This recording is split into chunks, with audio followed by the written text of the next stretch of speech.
Welcome to the Gold Dome, where 236 lawmakers meet for just 40 days each year in a frantic sprint. Welcome back to the Citizens Podcast, and I'm Joe Henning. And I'm Judge Stephen Knights Jr. If Congress is a marathon, the Georgia General Assembly is a high-stakes sprint. There's no one better to guide us than our guest today, Mr. Greg Bluestein of the Atlanta Journal-Constitution. Greg, thanks for joining us today. Well, thanks for having me. It's an honor. It's Greg. I've followed you on social media. I see you on cable news and everything. So it's kind of I feel almost important that I get to have a conversation with you now. Well, welcome to my my Hyundai as I'm sitting here in the parking lot waiting for my kids to do shopping. Yes, sir. Well, Greg, just want to touching on getting into this sprint here. Let's talk about how the legislature is structured. For decades, Georgia politics was dominated by rural areas because of the system called the county unit system. Can you explain how that works? Yeah, we're going to go way back in time, but essentially it was kind of like an electoral college for counties, right? There's a lot of debate over the national electoral college system, putting more precedence on states than like on population in some cases. And that was the case in Georgia. You had rural counties that didn't match the voting clout of metro Atlanta counties, but they almost did, right? If a candidate won a rural county, they'd get a vote. If they won, let's say, DeKalb County, they might get 2, maybe even 3 votes. But it definitely shifted the political clout towards folks winning more of these rural counties and really diluted the voting power in really vote-rich metro Atlanta and other populous regions around the state, giving rural lawmakers a lot more clout, a lot more influence under the Gold Dome. Wow. Okay. So that candidate, because they've won more of the popular vote, especially around Metro Atlanta, might lose because they have fewer of these the county unit votes than. Yeah. Okay. Yeah, and it really encouraged the sort of a brand of populist politicians, right, who'd go in rural communities and get up on the actual tree stump, right, and campaign to rural voters based on all sorts of, and these were, back then, these were Democrats, right? But making a very populist argument that really held sway and really affected politics under the Gold Dome for a long time. So if, and I'm sorry, I'm still wrapping my head around this. So if, like, maybe at that time, south of 20, if they were able to carry the majority of those counties, and maybe somebody else was able to pull what was then Metro Atlanta, and even though they had more of the votes, the counties won. Yeah. Wow. I mean, it really diluted the voting power of those really populous counties. And of course, the battleground map was very different. Right now, if you're a candidate, even Republicans who lose Metro Atlanta still have to focus a lot of their time and energy on Metro Atlanta counties because you can still get a lot of votes losing Cobb County. You can still get a lot of votes losing Gwinnett County. Whereas back then, it was sort of like the Democrats held sway throughout the whole state, but liberal Republicans, sort of did a little bit better in Metro Atlanta counties than you'd expect. And so you'd have candidates. I mean, this was, you can go back to Johnny Isakson's early days, and you'd have candidates like Johnny Isakson doing really well and launching their campaigns from Cobb County, long before Cobb County became the Democratic bastion it is now. And so you had these weird alliances emerge too between more Metro Atlanta urban African-American Democrats and rural Democrats. That alliance held sway in Georgia for a long time as well. Interesting. Very interesting.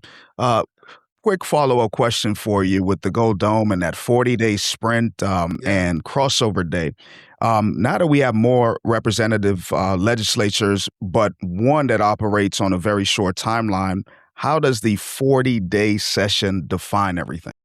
Yeah, well, it is. It's. I loved how you guys set it up. It's a sprint. It also could feel like a marathon because the 40 days isn't contiguous, right? They can spread out the 40 days, and they do between January and sometimes March, but often it dips into April. And I've had sessions where it's gone even longer. I've covered about 20-something of them. There are days, there are weeks that are just jam-packed, and there's weeks when there might be no legislative days go by, or 1 or 2. There are days of the session where you're out by noon, and nothing really gets done. You might need a new beauty queen. You might have a doctor of the day, but very little else gets done. And then there are days where they go literally well past midnight trying to get the business done. So, they're like the rest of us. They're procrastinators. So, you see the most getting done right before two big deadlines. The first you just mentioned, crossover day, that usually happens somewhere around the 30th day of the legislative session. That's changed over the years. Sometimes it's earlier, sometimes it's a little bit later. But for the most part, it's around that 30th day. And that's the nominal deadline for one bill to make it past one chamber in order to get voted on in the next chamber. Even that deadline's squishy because there's ways the lawmakers can get around it. And then there's the second big deadline, which is a lot harder to get around, and that is actual sine die. That's the 40th day of the session. We're used to that ending around midnight, but recently it's gone past midnight, and even more recently, it's ended before midnight in some sessions. So, and if you don't get your act together by then we're in real trouble. Then we might have a special session. And this year, 2026, we're headed towards a special session because lawmakers could not get their act together on a certain bill. So. Yeah. Greg, let me ask you this just for clarification for our listeners, because I think there is often some confusion around this 40-day session. And I think you teed it up very well that it starts usually late January, early February, and sometimes it can go into March, April. We don't want it any later than that, but that's more than 40 calendar days. So can you explain how those 40 days of the session are different than those 40 calendar days that some people might be expecting? What else happens during session? Yeah, great question. I mean, so legislative leaders, they get together, they huddle before the session usually, and sort of set out a calendar. And this past session, it was great because they were able to set out the entire calendar of all 40 days before lawmakers even convened. It was election season, Greg. It was election season. But for those of us with kids and spring breaks and all that kind of thing, it was because I've had sessions where you didn't even know when you didn't know if sine die could happen 2 weeks before, if it would interrupt your kid's spring break or whatever. And so for lawmakers, it's also very helpful because they can plan out their lives around that. But anyway, so the session starts, and you usually have the first week, there's usually a big slew of big events. You've got the governor giving his State of the State speech. You've got the budget coming out. You've got, of course, the gavel opening the session. You've got something called Eggs and Issues, which is the big Georgia Chamber of Commerce event where lawmakers and political leaders kind of help lay out their agendas. So you've got all that happening the first week. And then usually the second week, sometimes legislative session doesn't even convene. So it's up to lawmakers to decide how those 40 days could be spread out. Those could be spread out over months. Those could be spread out over 40 days straight in a row. Rarely does that ever happen, but often there'll be delays. Lawmakers, for instance, will take weekends off. Lawmakers might take Mondays and Fridays off. Lawmakers might want a Wednesday for committee hearings, for a day of committee hearings just on the budget. So just because there's a day off doesn't mean they're not working.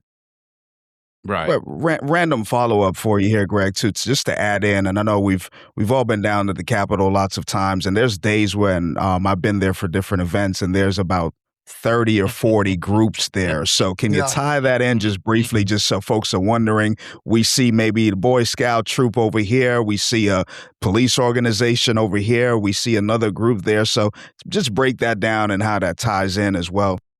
Yeah, I mean, the state capitol is sort of the melting pot of Georgia, and especially in the session, it is just a stew of different people, of different groups. There's school groups, there's lobbyist groups, there's advocacy groups. It's really cool kind of wandering around. There's always a day.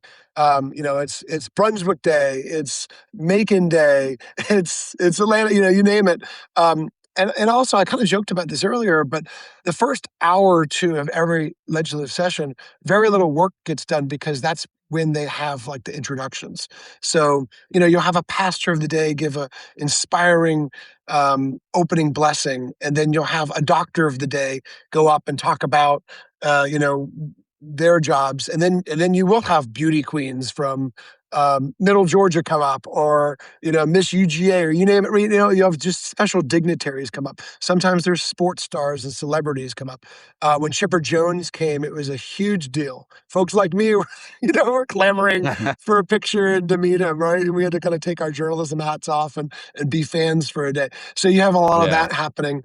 You have some visiting politicians, sometimes former state senators or House members who are now in Congress or in other roles. They'll come back and they'll get to give a little speech. So anyway, there's a lot of of that going on, and you'll also have the Walton County Realtor Group will want to get recognized, or the Henry County Chamber of Commerce, or the Henry County Chamber of Commerce. So your local delegation might go up and say something really nice about how great you guys are, and you'll get a nice little picture and a nice little video. So a lot of that happens as well. Greg, you mentioned crossover day, and I appreciate that because I think a lot of people get confused. Why is there a rush there at day 30? There's still 10 days left. We got time to get it passed, but if it doesn't pass one house to the other, it kind of dies. And tell us then how these vampire bills exist. What does that look like? Yeah, we hear that dies from time to time. Yeah, kind of dies is perfect because it doesn't necessarily mean the end of the legislation if it doesn't pass one chamber or the other by that day, but it does make it harder. Let's say you have some big bill that that renames Henry County Hank County. Okay, let's just call it. And so Henry County bill is up, and it doesn't pass. So there's a bill in the House and there's a bill in the Senate, and it just doesn't make it through crossover day. But there's some powerful politician that really wants to rename Henry County Hank County, and they've got some juice. What they could do is take that language from the bill that never passed and add it on to a separate bill that did pass. And that sometimes we call that a zombie bill. It's a bill that we thought was dead that's come back alive. Sometimes we call that a different word. We call that a poison pill because there might be some really powerful Henry County lawmakers that definitely do not want to rename the county Hank County. So that might kill another bill that had a chance of passing. But either way, lawmakers, politicians, lobbyists, advocates, voters, we all need to be on our toes even after that crossover day deadline, because just because a bill didn't pass, that doesn't mean it couldn't be revived, resuscitated, and tacked onto another bill that is still alive. How often does that happen, bringing a bill back that didn't survive? All the time. All the time. And often it happens in those final hours of a legislative session. So it can sneak back into a bill like at 9 p.m. on sine die. And it could be rewritten, or it could be the exact same language. It could have slight modifications. And that's why, the lawyers in the chamber are particularly busy because, you always hear unintended consequences. That's the sort of famous buzzword under the Gold Dome, especially during that time. But a lot of these bills, if they're so hastily written or so hastily added into legislation, there really could be some unintended consequences. And sometimes those get caught when the governor, during his vetting session, and he might veto a bill that he otherwise loves. Sometimes they don't get caught. And sometimes that's why judges are so busy during that period of time, because there's lots of lawsuits and legal matters that attend to. Well, and I think we saw that recently with a Senate bill creating an ethics commission here in Henry County that wasn't as smooth as it was thought to be, and so the next year they had to go back and amend that bill so that it made sense and took out the staff. So yes, I sometimes it gets caught. Sometimes it takes a whole year to find it. And sometimes they don't catch it. And right. It's up to local officials to go deal with the ramifications of the confusing language in laws. Yeah. Yeah. Well, Greg, we definitely want to thank you for your time. Thank you for this incredible look behind the curtain of Georgia's fast-paced process that demands constant vigilance. Greg, thank you so much. Thank you. It's an honor joining you guys. Oh, thank you. No, this brings us to our call to action today. So the Georgia General Assembly's official website is legis.ga.gov. And your assignment this week is the next time the legislature is in session, just take 15 minutes to watch the live stream. You don't need to understand the bill. Just watch and get a feel for the pace and the procedure. And as a highlight, while you're on the website, look for their daily calendar. This will show you which bills are scheduled for a vote. It's a real-time roadmap of your government at work. Thank you again, Greg. And next week, we'll look at the executive branch right here in Georgia. Thank you for listening. Thank you for listening to the Citizens Playbook. We want to take a quick moment to extend a special thank you to Georgia Power for their generous support of this entire series. Georgia Power's commitment to our communities goes far beyond delivering reliable energy. They are actively investing in an informed, engaged, and empowered Georgia. Their partnership is what helps us bring these critical civic conversations right to your headphones. We are incredibly grateful for their support. The Citizens Playbook is hosted by Joseph Henning and Stin Knights Jr., produced by Trinity Archer. This has been a Henry Chamber Media production, copyright 2026.